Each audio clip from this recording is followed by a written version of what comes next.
Hi there everyone, this is your friend Jake Rodriguez Pomperada from Bacolod City, Negros Occidental, Philippines. Welcome to my channel, and then in this tutorial video I will teach you guys on how to remove folders or directories using Microsoft Windows command line.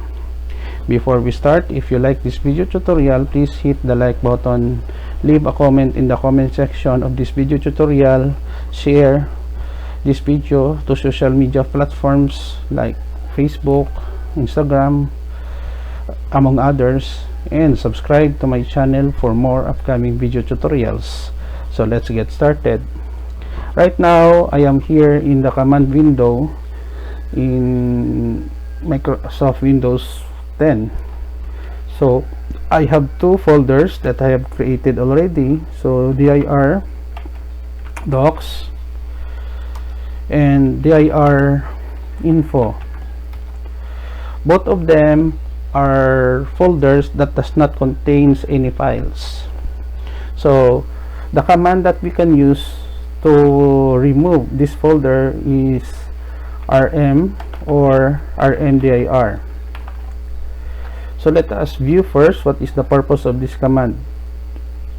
Type rm slash question mark. The question mark is also known as wildcards.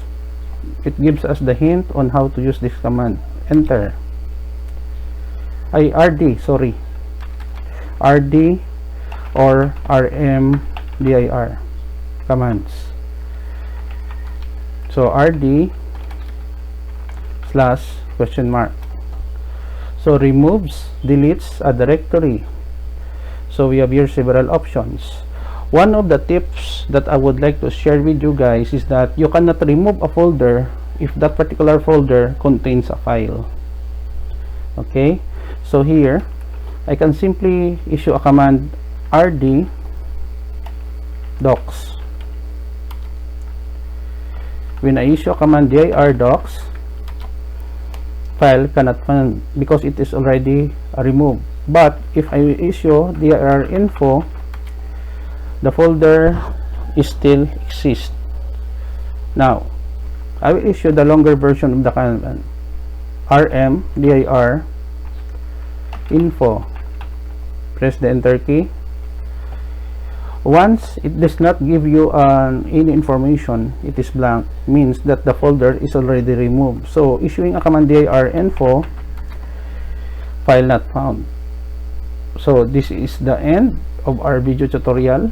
I was able to teach you guys on how to remove a folder or directory using command line in Microsoft Windows operating system.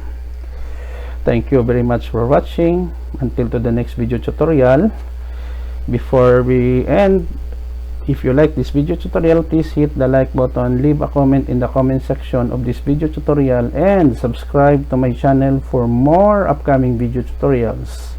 Thank you very much for watching. This is your friend Jake Rodriguez Pomperada from Bacolod City, Negros Occidental, Philippines. Until to the next video tutorial, bye bye for now.